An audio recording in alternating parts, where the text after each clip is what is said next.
Scrap and Abby, and I have a project that I wanted to share with you ladies. This is one of my inserts for my Traveler's Notebook. This is from Yellow Paper House, and this particular insert is the grid patterns you can see, and it has kind of like a gradient of some different hues of purple. So what I did is I covered the outside of the notebook with some DCWV paper.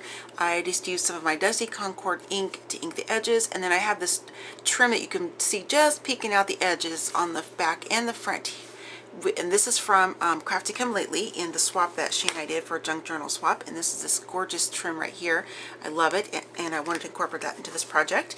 And then I just used a couple different stamps, and these I don't remember where I got these from, but I used the Be Grateful, the top 3 butterflies, and this little cluster of little bees right here. So super cute. Or little bugs. I'm not sure if they're bees or what they are, but they're really cute.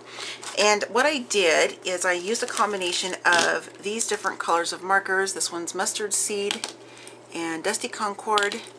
I used Peeled Paint, Stormy Sky, and then Forest Moss. I didn't use all of these together. I used, I'll show you, like for the butterfly, I used the Mustard Seed, the Dusty Concord, and then I used the Stormy Sky.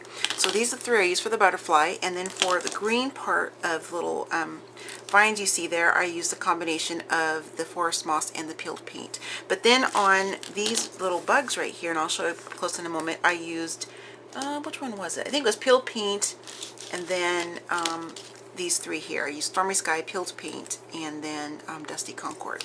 So I'll show you what they look like up close. I'm going to zoom in just a little bit. Oops, here we go. So that is the little sentiment there, and I like how it almost looks watercolorish.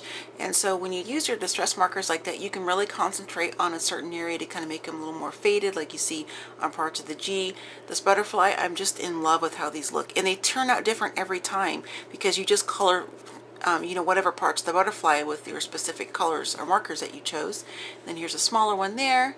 Then I have the little bitty one, and then there's one more up in the upper corner there. And then here are the little bees or bugs right there. There's a total of 4. I kind of have them like they're flying in the middle of these flowers, and I think this paper is just gorgeous. I love it. I didn't do on the back. I actually going to do that, so I wanted to come on camera just to show you how I'm going to do that. And then I'm also going to be doing some different stamping within here, but for the purpose of this video, I'm just going to do some stamping on the back because this is going to be in my Foxy Fix Traveler's Notebook I have. So when I flip this over and I have the other insert here, I do want this to be kind of pretty here. So I'm going to go ahead and pick out what stamps. I think I want to do just the bigger butterfly, I think, on the back. So I'll probably just do that one for now. I'm just going to take my stamp off, and then I'm going to put this over here. And then I'm just going to go ahead and put my stamp on the block, and I'm going to zoom in really close so you can see how I'm doing this. I always go the wrong way. Okay, so there we go. I think we're in pretty close. So this is the butterfly, and I already know that I kind of want it to kind of go just maybe off on the side like that. So I'll set my book aside for the moment.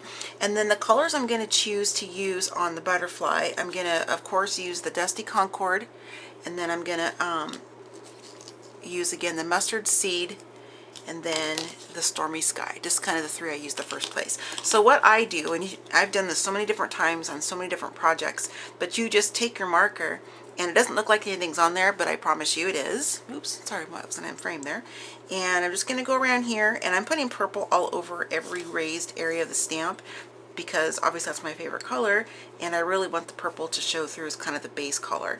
And then I'm going to go over with the other 2 selections I shared with you. So these are great to build on each other, and you don't need to worry about, you know, like when I go to use the Mustard Seed, you know, it's lighter than the Dusty Concord, so if I get a little bit of that on there, it's okay. All you have to do is just run your marker on a piece of paper until it runs back to the normal color. Sorry, my phone's going off. I completely forgot to silence it before I started filming. I apologize.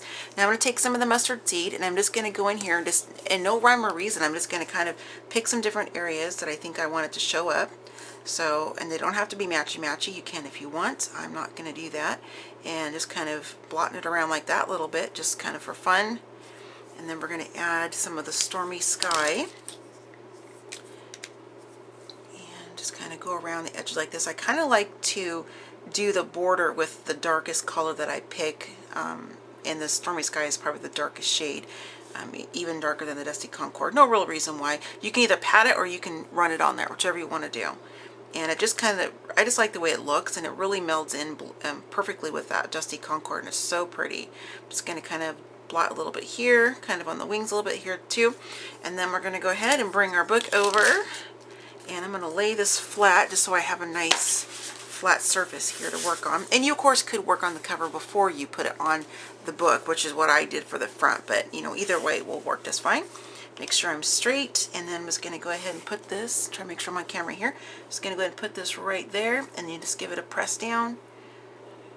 So I make sure it's going to go all the way. And then you have that beautifully stamped image. I love this. I think that is so pretty. Look at that, all the way the markers, those three colors really work together to bring us really nice, you know, muted kind of purpley tone to it. I just love it. It's so pretty. And you got the little bits of the mustard seed in there. It's so pretty. I love it. So that's kind of just a quick tutorial on how you can use your distress markers with your different stamps. Of course, I've been doing this for a super long time, and you know, I'm not trying to say this is like a new technique or anything, because I know it's not, but I just wanted to share with you really quickly on my channel, because I did have a few people ask me on some other projects how I use my markers to get this kind of a look, or they're like, how did you get those mixed colors together? And you know, so I wanted to just do a video really quickly to share with you how you do that. So what I always do is I take my heat tool. If I'm going to flip this over and work on something else, I like to bring my heat tool over top it really quickly just to make sure it's all set and everything. Now you don't want to like be spraying, you know, your different glimmer mists or your different sprays and things like this, because this is water based, so this will kind of run a little bit unless you don't care about that. But I am going to be doing some different sprays and stuff on here, but I'll be careful to kind of stay up over in this area, and then probably not in the front because I really like how the front looks, but I'm going to be doing some different sprays within inside my book as well as some additional stamping. So just wanted to share that with you ladies really quickly. If you'd like to see further little videos like this or a little bit more detailed, please comment below and let me know. I can do it on different kinds of mediums if you're interested in that, you know, canvas, you know, fabric, whatever you can think of. I'm more than happy to you know, do tutorials or videos on things that you ladies would like to see, because that's the purpose of my channel, is to share the crafty love and to help other people if they have any questions on how to do certain things. So I will see you ladies next time. Happy crafting, happy planning, and happy scrapping. Bye.